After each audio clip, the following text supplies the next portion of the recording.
오늘 말씀은 천국 비유인 겁니다. 25장 1절에 보면 그때의 천국은 이렇게 말씀을 하시거든요. 또 두 번째 비유도 14절 또 어떤 사람이 이렇게 말씀하고 있잖아요. 이 말씀들은 천국에 관한 비유인 것을 우리가 이제 알 수가 있습니다. 전에 트레스티아스에서 이렇게 진행하는 수련회 갔었는데 그때 새벽에 갑작스럽게 나팔이 불더니 다 나오시라라고 하는 얘기를 들었어요. 자다 말고 일어나 나갔는데 보니까 그곳이 잔치였습니다. 주님이 오시는 날도 이렇게 생각지 않은 날, 생각지 않은 때에 우리 주님이 이렇게 새벽에 오실 수 있구나, 잠자는 중에 오실 수 있구나 라고 하는 것을 생각하면서 많은 감동을 받은 적이 있습니다.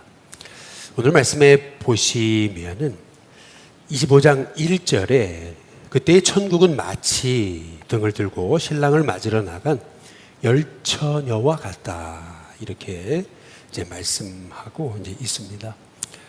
다시 말하면 오늘 말씀의 사실은 핵심은 슬기로운 다섯 처녀에게만 있는 게 아닙니다. 미련한 또 다섯 처녀에게도 향한 하나님의 말씀이라는 걸 알 수 있습니다. 다시 말하면 이 비유는 바로 신랑을 맞으러 나간 그 열처녀에 관한 비유다라고 하는 것을 이제 알 수가 있습니다. 오늘 말씀에서 우리가 보게 되는 것은 뭐냐 하면은 반드시 마지막은 있구나라고 하는 거예요. 그리고 두 번째는 반드시 결산은 있구나라고 하는 것을 이제 우리가 이제 깨닫게 되는 겁니다. 천국이라고 해서 좋은 게 좋은 거지 뭐 다 들어와라 그냥 이거 아니라라고 예수님 말씀하시는 거죠. 반드시 마지막 때는 분명히 결산이 있다, 마지막 심판이 있다라고 이제 말씀하고 이제 계시는 거죠. 이 땅에도 슬기로운 사람이 살고 미련한 사람이 삽니다. 바로 이 땅을 얘기하는 거죠. 바로 열이라고 하는 것은 바로 이 땅의 사람 전체를 얘기하는 거예요. 그런데 다섯 사람의 부류가 있고 또 다섯 사람의 부류가 이제 있는 겁니다. 그런데 오늘 여기 중요한 것은 5절에 보시면은 신랑이 더디 왔다 이렇게 말씀하시잖아요. 예수님 오신다 그랬는데 아니 언제 오십니까? 너무 더디 오시는 것 같아요. 이제 그러다 보니까 어떻게 되냐면 5절에 신랑이 더디 오므로 다 그랬습니다. 다시 말하면은 지혜로운 다섯 사람이나 미련한 다섯 사람이나 다 졸았습니다. 여기서 우리가 착각하지 말아야 되는 것은 슬기로운 사람은 깨어 있었고 미련한 사람은 졸고 있었고가 아니고 오늘 말씀의 핵심은 다 졸며 자고 있었습니다. 이것이 의미하는 것은 뭘 의미하는 것입니까? 결국 주님이 오시는 때는 아무도 모른다라고 하는 거예요. 언제 오실지 모르는 겁니다. 그래서 우리는 준비해야 될 게 있다라고 하는 거예요. 그 준비해야 되는 것은 뭐냐 하면은 여기 2절과 3절에 보면 미련하고 슬기있고의 차이점, 그것은 뭐냐 하면은 기름을 준비했느냐 하지 않았느냐라고 하는 사실이에요. 주님이 언제 오실지 몰라요. 그래서 우리는 다 그 날을 모릅니다. 그러나 슬기 있는 사람, 지혜 있는 사람, 어리석은 사람, 미련한 사람의 차이점은 어디 있냐면은 기름을 준비했느냐, 기름을 준비하지 않았냐의 차이점이에요. 그런데 미련한 사람의 특징은 뭐냐 하면은 8절에 보시면은 미련한 자들이 슬기 있는 자들에게 말하잖아요. 우리 등불이 꺼져가는데 너희 기름을 좀 나눠달라 이렇게 말하고 있잖아요. 미련한 사람의 특징은 뭐냐 하면은 기름을 빌릴 수 있다 이렇게 생각하고 있는 겁니다. 그런데 9절에 보시면은 슬기 있는 자들이 대답하잖아요. 우리와 너희가 쓰기에 다 부족할까 하노니 차라리 파는 자들에게 가서 너희 쓸 것을 사라 이렇게 말씀하고 있잖아요. 이 지혜 있는 자들이 빌려주기 싫다는 얘기가 아니에요. 이 말의 의미는 뭐냐면 지혜 있는 자라 할지라도 이 기름은 빌려줄 수 없다라고 말하고 이제 있는 거죠. 중요한 것은 이거예요. 이 비유는 사실 알고 보니까 10절에 보시면은 그들이 살아간 사이에 신랑이 오므로 준비하였던 자들은 함께 신랑과 함께 혼인잔치에 들어갑니다. 그러나 이 지혜로운 자와 신랑과 함께 혼인잔치에 들어갔을 때 문은 닫혀버린 거죠. 다시 말하면 오늘 말씀의 핵심은 뭐냐 하면은 천국 문에 관한 비유다라고 하는 것을 알 수가 있습니다. 천국 문은 한번 닫히면 열리지 않습니다. 기회 있을 때 기름을 준비해야 된다라고 하는 거죠. 여러분, 우리가 구원은 나중에 받는 게 아닙니다. 아유, 나중에 받지 뭐. 주님 오실 때 받으면 되지 뭐. 그때 못 받습니다. 빌릴 수도 없어요. 내 부모님이 눈물 뿌려 매일 새벽기도 하셨다고 해서 그 구원을 자식에게 빌려줄 수 없습니다. 빌려주지 않는 게 아니고 빌려주지 못합니다. 이제 이것이 오늘 성경이 말씀하고 있는 겁니다. 근데 중요한 것은 이것이죠. 바로 기름을 준비할 시간이 얼마나 많았냐는 겁니다. 기름을 준비할 시간이 너무 많았습니다. 그것을 어떻게 알 수 있냐면 오늘 이 비유는 다음 비유하고 연결되는 거예요. 19절에 보시면은 이렇게 얘기하잖아요. 오랜 후에 라고 이렇게 말씀하고 있어요. 그러니까 다시 말하면은 왜 신랑이 더디 오는 것처럼 늦게 왔냐? 왜 다 졸고 있었냐? 그것은 뭐냐면 오랜 후에. 이것이 의미하는 것은 뭘 의미하는 거냐면 기름을 준비할 시간이 그렇게 많았는데 다시 말하면 구원받을 기회가 너무 많았어요. 그런데 그 구원을 하찮게 여겼던 거죠. 하찮게 여기지 않았더라면 아니 지금 신랑이 오게 생겼는데 기름을 준비하지 않고 있는 것은 또 뭡니까? 그런데 여기서 중요한 것은 뭐냐 하면은 오늘 10절에 이렇게 말씀하고 있어요. 그들이 살아간 사이에 신랑이 오므로 준비했던 자들은 함께 그다음 뭐라 그러냐면 혼인잔치에 들어갔다. 이렇게 말씀하고 있어요. 여러분, 천국은 혼인잔치와 같습니다. 혼인잔치라고 말하고 있는 이유는 무엇입니까? 여러분, 이 구원은요, 구원의 감격을 아는 사람만 그 잔치의 가치를 알 수 있습니다. 이 구원의 이 기쁨을 아는 사람만 그 기쁨이 뭔지를 알 수 있는 겁니다. 그래서 저와 여러분이 우리가 이 땅을 살아가지만 오늘 말씀에서 이 슬기로운 다섯, 미련한 다섯, 이것은 이 땅의 사람들을 얘기하는 것이다. 우리 예수님은 모두가 다 이 슬기 있는 이 다섯 처녀가 되기를 원하신다 라고 하는 사실이죠. 지난번에 그 신방을 갔더니 우리 세 가족이 그런 얘기 하시더라고요. 나는 누구 아들 함께 산다고 보니까 누구냐 그랬더니 신랑이신 예수님과 함께 산다. 그러니까 두려움이 없다. 그 말에 굉장히 은혜를 받았습니다.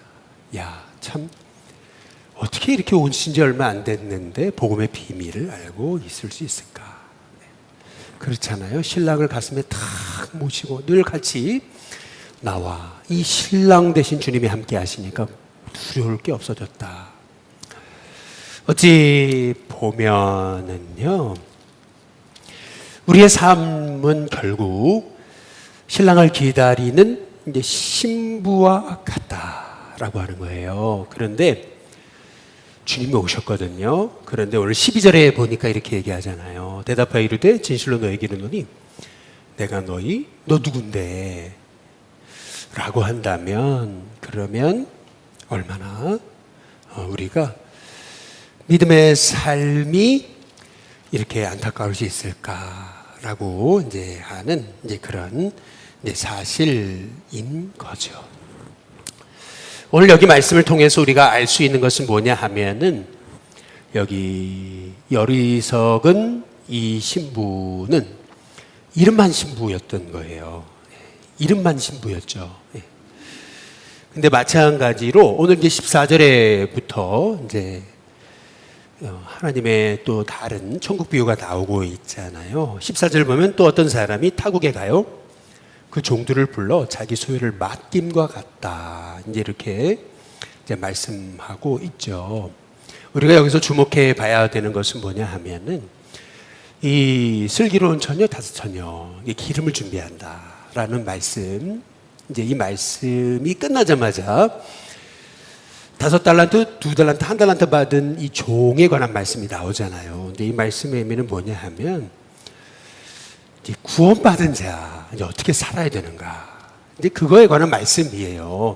주님 오실 때까지 이제 이 슬기로운 다섯 처녀 구원받았잖아요. 그 기쁨을 가지고 어떻게 살아야 되는가. 어떻게 살아야 되는 거냐면 5달란트, 2달란트 받은 사람처럼 살아야 된다라고 하는 것을 이제 말씀하고 계시는 것이죠. 15절에 보시면 각각 그 재능제로 한 사람에게는 금 5달란트를, 한 사람에게 2달란트를, 한 사람에게는 1달란트를 주고 떠났다. 다시 말하면 모든 사람에게 우리 주님은 달란트를 주셨다라고 하는 거죠. 근데 여기 5달란트, 2달란트 받은 사람의 특징이 있어요. 그것은 뭐냐 하면은 16절. 5달란트 받은 자는 바로 갔습니다. 다시 말하면 재지 않았다는 거죠. 계산하지 않았다는 겁니다. 다시 말해 주인이 맡겨주신 거 그거 가지고 바로 갔습니다. 주저하지 않고 장사해서 또 5달란트를 남겼어요. 근데 17절에 보면 2달란트 받았던 자도 또 그같이 했다. 그같이라는 건 뭐냐 하면은 또 바로 갔다는 거잖아요. 그래서 또 2달란트를 남겼다. 이렇게 말씀하고 있어요. 결국 19절에 보면 오랜 후에 그 종들의 주인이 돌아오시잖아요. 그래서 그들과 결산하십니다. 그런데 20절에 보면 5달란트 받은 자 5달란트를 더 가지고 와가지고 주인에게 말하잖아요. 내게 5달란트를 주셨는데 주인이여 보소서 내가 또 5달란트를 남겼습니다. 근데 그때 21절에 주인이 말하잖아요. 잘했다. 참 착하고 넌 충성된 종이구나. 내가 저건 일에 충성하였음에 내가 많은 것을 너에게 맡긴다. 내 주인의 즐거움에 참여할 것이다. 라고 말씀을 하고 계세요. 여기서 우리가 주목해 봐야 되는 것이 있어요. 그것이 뭐냐면 21절에 보시면은 그 주인이 이르되 착하고 잘하였도다 착하고 충성된 종아 내가 적은 일에 충성했다. 이렇게 말씀하고 있잖아요.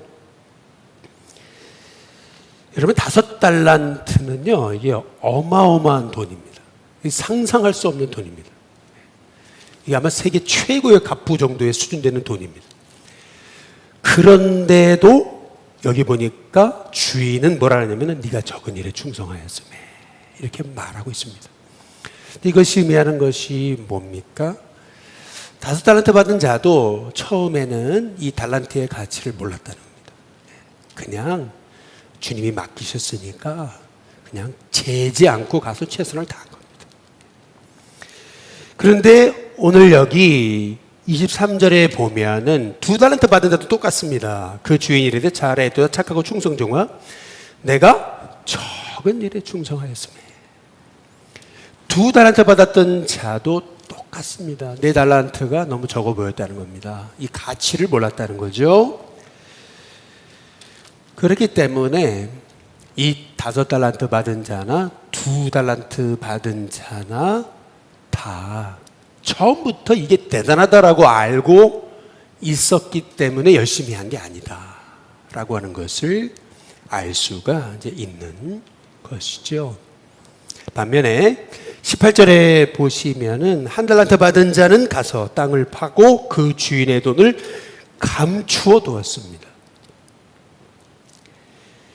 그래서 주인이 와서 결산을 할 때 24절에 이제 이렇게 얘기하고 있는 거죠. 1달란트 받았던 자는 와서 주인에게 말하잖아요. 당신은 굳은 분이다.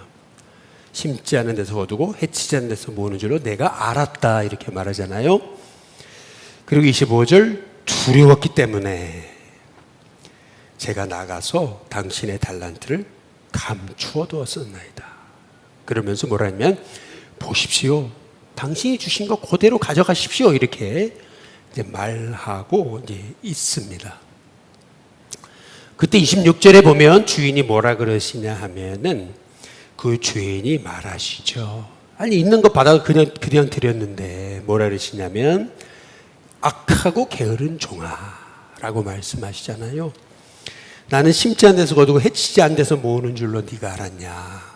그러면서 27절에 뭐라 그러시냐면 그러면 네가 마땅히 내 돈을 추리하는 자들에게나 이자놀이하는 자들에게나 맡겼다가 내가 돌아왔을 때 그 원금만이 아니고 이자라도 받게 하였을 것 아니냐 이렇게 이제 말씀하고 계십니다. 그러면서 하시는 일이 뭐냐 하면은 28절 그에게서 그 한 달란트를 뺏으십니다. 그리고 어떻게 하시냐면은 10달란트 가진 자에게 주십니다. 오늘 이 말씀을 통해서 우리가 이제 알 수 있는 것이 있습니다. 그것은 뭐냐 하면은 이 한 달란트 받은 사람의 문제는 뭐냐 하면은 주인을 오해한 겁니다. 아, 우리 주인은 매정하고 무서운 분이다. 이렇게 생각하게 이제 됐던 거죠. 이 한 달란트 받은 자의 모습을 통해서 우리가 알게 되는 것은 뭐냐 하면은 이 한 달란트 받은 자는 이거예요. 주인에 대한 원망이 있었던 겁니다. 왜 나한테는 이거밖에 안 줬지? 그런데 여러분이 한 달란트라는 것도요, 평생 모아도 모을 수 없는 돈입니다. 어마어마한 돈입니다, 이거는. 이재용 씨가 이 정도 돈을 갖고 있는지 모르겠어요. 이 정도 현금 없을 겁니다. 여러분, 그렇다고 한다면은 어마어마한 돈이거든요, 이거는요. 뭘 의미하는 겁니까? 내게 주신 달란트가 남이 모르는 어마어마한 하나님의 비밀이 내 안에 있다. 구원받은 자들에게 있습니다.